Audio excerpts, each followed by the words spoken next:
growing up, we would occasionally, in Kanab, we would feel the ground shake and hear the windows rattle when tests were going on. And once, I remember they announced in advance when a test would be. It was to be an early morning test before daylight.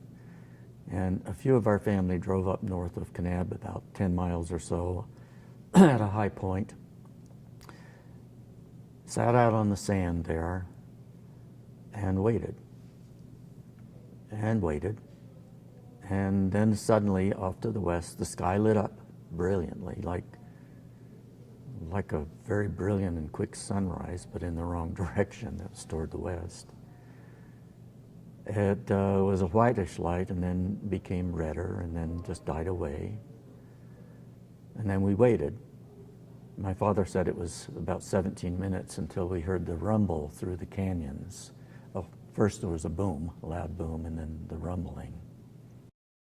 Everyone was talking about the tests, about fallout shelters and the importance of having them, basement rooms, and having food enough in case of nuclear attack and so on. So there was a lot of excitement going on. We didn't know much about fallout. We weren't so concerned about the fallout from the tests over Nevada, but it was the general thing about what would happen if there was a nuclear test. We had, after all, dropped a bomb on Japan.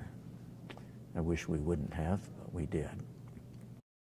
It was inspired by the energy involved in the atom, by nuclear energy, and by the science involved. It wasn't too long after that I read this book, Hiroshima, by John Hershey, a book that I think everyone ought to read. It's the story of a half dozen people in Hiroshima when the bomb occurred, and the experience, and survivors, the experience from ground level. What a terrible thing it was. My own feeling over these years is that I wish we had never dropped the bombs. I wish we would have done a test over water or something, announced to the Japanese government, to try to make a difference that way. And this has been excused in lots of ways, saying, well, what if it had been a dud, and so on and so on. But I wish we had never used nuclear energy on people, innocent people, most of them that way, but we did. Right. It's part of history. I sure wish there wasn't any need to do it anymore. And I haven't thought deeply about whether we should do any more testing. We live in such a confusing period of time, and it's such a dreadful possibility. And if I were to guess, I would say probability that nuclear weapons will be used in our future. I hope not.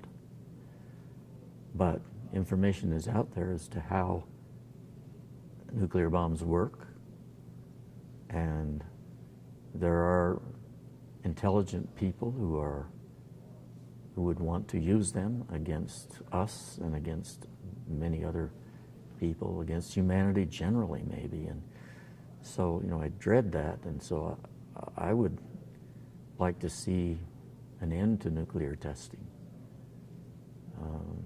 Many nuclear scientists, some of the leaders back to that era, like Einstein, were against the development of the bomb and all of this, and wanted to see peaceful uses.